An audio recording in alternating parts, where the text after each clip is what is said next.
Anthropic's Claude stocked a fridge with metal cubes when it was put in charge of a snacks business. Apple may power Siri with Anthropic or OpenAI models amid its AI struggles. And NASA will start live streaming content on Netflix later this summer. It's Tuesday, July 1st, and here's a quick look at tech in the news this morning from Engadget.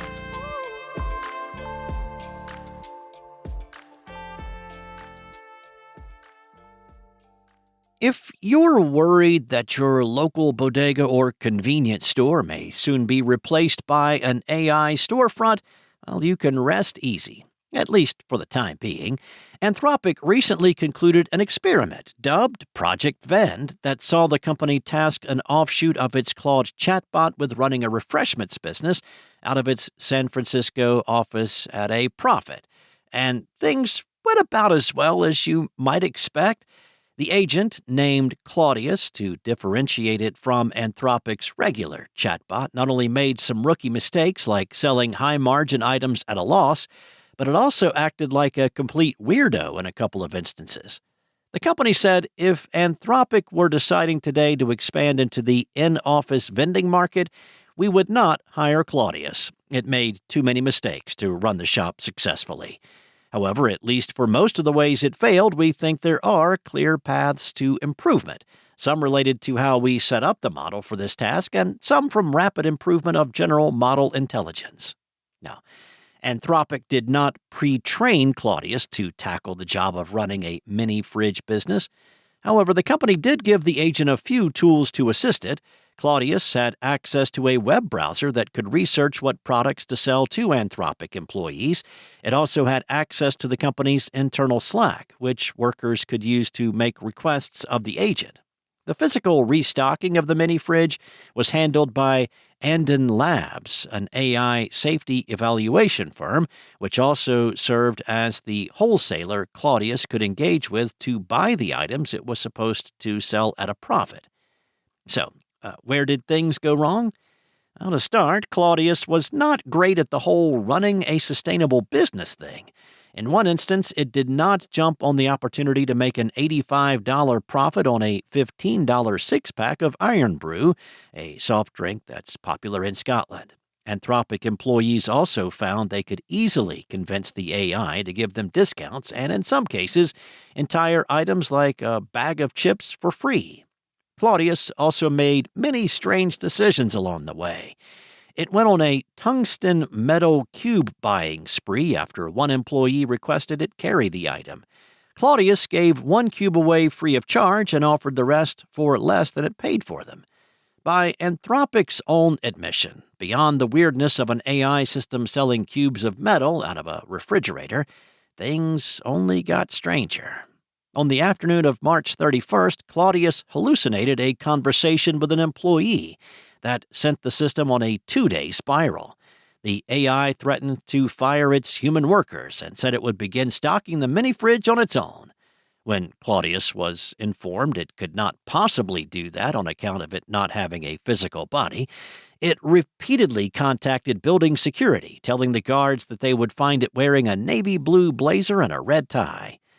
It was only the following day when the system realized it was April Fool's Day, and then it backed down, though it did so by lying to employees that it was told to pretend the entire episode was an elaborate joke. Apple is considering using AI models from OpenAI or Anthropic to deliver the more capable version of Siri it debuted at WWDC 2024. That's according to a Bloomberg report. The company has promised it could deliver a new version of its voice assistant that understands personal context and takes action inside of apps since last year, but officially delayed the updated Siri in March. As part of this proposed new plan, Apple has asked Anthropic and OpenAI to train versions of its models that can run on Apple's private cloud compute, secure servers running on Apple chips. The company already relies on its servers for certain AI features that can't be run locally. Apple uses OpenAI's ChatGPT for some parts of Apple Intelligence, but completely relying on a third-party company for Siri would be a major departure. As Bloomberg wrote, the company currently powers most of its AI features with homegrown technology that it calls Apple Foundation models, and it had been planning a new version of its voice assistant that runs on that technology for 2026. One of the few AI announcements Apple made at WWDC 2025 was to make those foundation models available to third-party developers. Even considering using third-party AI models reflects internal changes at Apple. Leadership of the company's AI teams has reportedly changed hands from John Giandrea, Apple's Senior Vice President of Machine Learning and AI Strategy, to Craig Federighi, the Senior Vice President of Software Engineering. Separately, Bloomberg reported that Apple's Siri team is now being led by Mike Rockwell, who most recently oversaw the development of the Apple Vision Pro.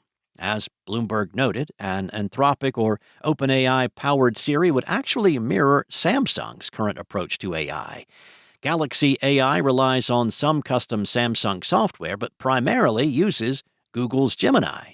Using third-party models would not preclude Apple from switching back to something in-house in the future. The company made a similar transition, albeit perhaps too early, when it went from a Maps app that relied on Google Maps to its custom Apple Maps service in 2012.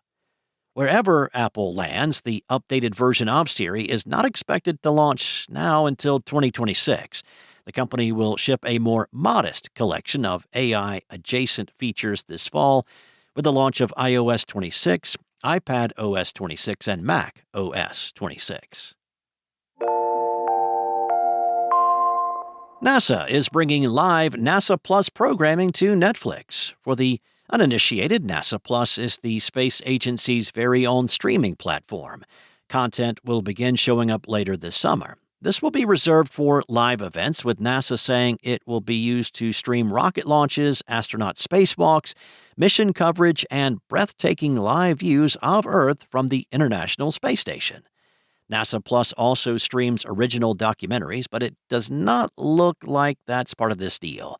A spokesperson said that the agency is committed to inspiring new generations right from the comfort of their couch or in the palm of their hand from their phone. NASA Plus isn't going anywhere. It's still available through the NASA app and on the official website. The free service replaced a pre-existing cable channel.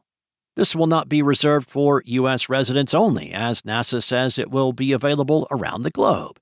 This should expand the agency's reach significantly because Netflix has over 300 million subscribers all over the planet. Thanks for listening. There's more to these stories and more tech news at Engadget.com.